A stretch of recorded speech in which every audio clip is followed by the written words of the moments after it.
नमस्कार मित्रांनो. आजच्या सत्यकथेत आपलं स्वागत आहे.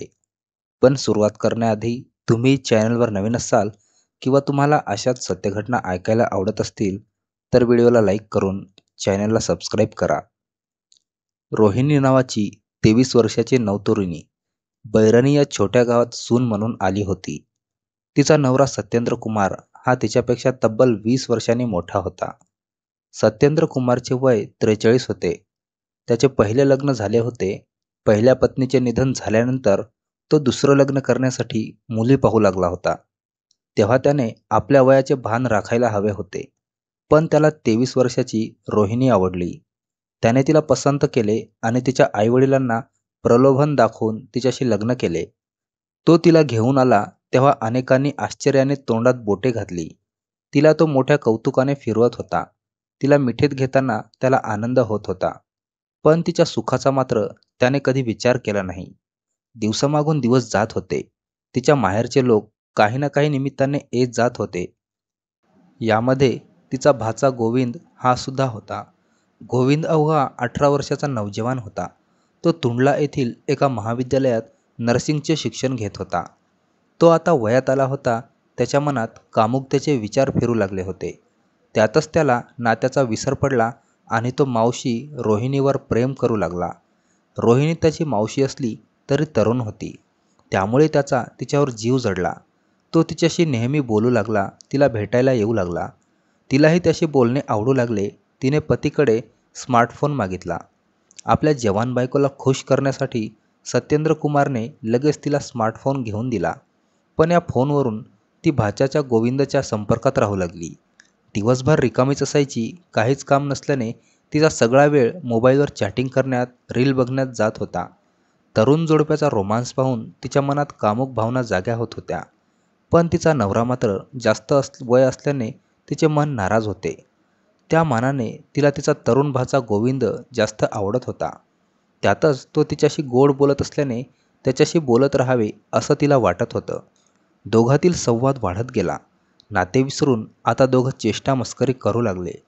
चावटपणे बोलू लागले. ती त्याला मैत्रिणीवरून चिडवायची. तुला कोणी मैत्रीण भेटली की नाही रे असं म्हणायची.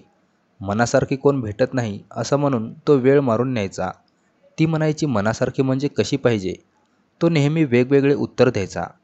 काही वेळात तो म्हणायचा मला तुझ्यासारखी मैत्रीण पाहिजे. त्याचे हे उत्तर ऐकून ती हसून सोडून देत होती. पण मनातून मात्र ती हरकून जायची. एकदा ती म्हणाली मी तुझी मावशी आहे आणि तरीही तू माझ्याशी असं का बोलतो. त्यावर तो म्हणाला अगं मला खरोखरच तुझ्यासारखी मैत्रीण हवी आहे. पण मी तर मावशी आहे तुझी तरीही तू होकार दिलास तर मला चालेल. हे कसं शक्य आहे असं म्हणत तिने हा विषय बंद केला. पण तिच्या मनात मात्र कालवाकालव झाली. तिकडे त्याच्या मनातही चलबिचल झाली. तो तिसऱ्याच दिवशी तिला भेटायला आला. त्याला पाहून ती मनातून आनंदली. पण तिला कसं बोलावं हे त्याला समजेना. ती घरात एकटीच असल्याचे तो निवांतपणे तिच्याशी बोलत बसला. चहा पाणी झालं तसा त्याने विषय काढला. माझी मैत्रीण होणार का असं त्याने तिला हळूच विचारलं. ती काही बोलली नाही. तो तिच्या जवळ सरकत म्हणाला मला माहीत आहे तू सुखी नाहीस. मला तुझे निराश मन बघवत नाही. मला तुझ्या आनंदात बघायची आहे. त्याच्या बोलण्याने तिचा संयम संपला. मनात प्रेमाचे उदाहरण आले. ती पटकन त्याला बिलगली. त्याने तिला घट्ट मिठीत आवळून घेतले. तिची चुंबने घेत तो तिच्या अंगावरून हात फिरवू लागला. अवघा 18-19 वर्षाचा नौजवान गोविंद मदमस्त रोहिणीच्या देहावरून हात फिरवू लागला. त्या स्पर्शाने ती शहारली. तिला कशाचेही भान उरले नाही. तिनेही त्याच्या ओठाला ओठ टेकवत चुंबनाची देवाणघेवाण सुरू केली. मग मात्र दोघेही मागे हटत नाहीत.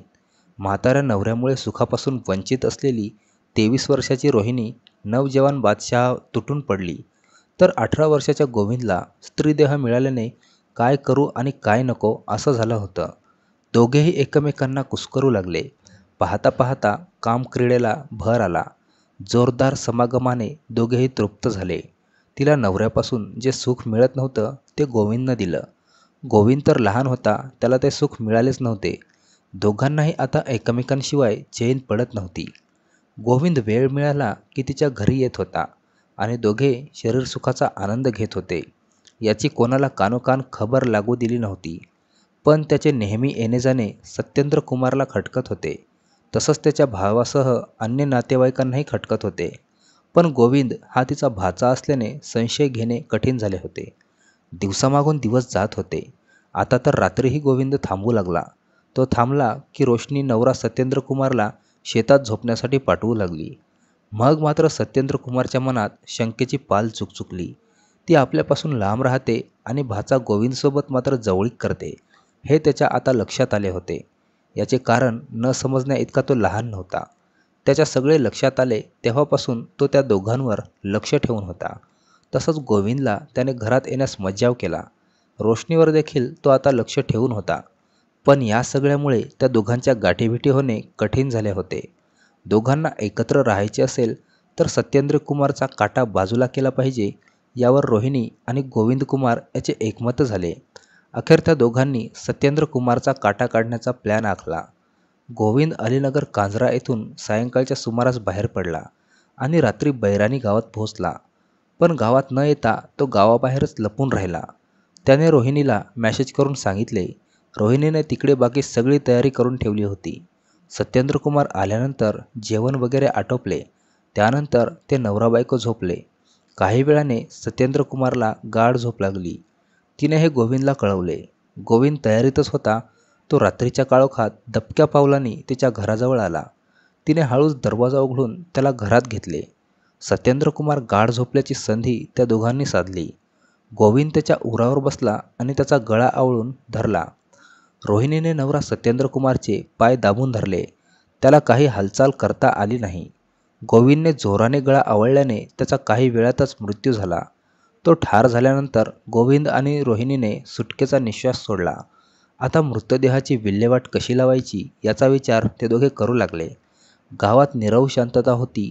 याचा फायदा घेत गोविंदने मृतदेह उचलला आणि तो घरातून बाहेर पडला.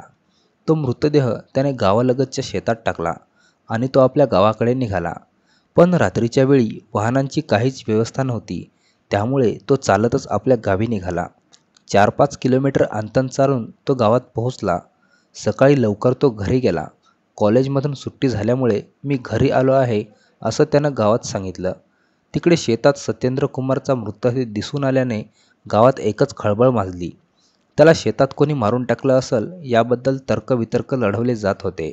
तो रात्री कशासाठी बाहेर गेला असं त्याची बायको रोहिणीला विचारण्यात आले.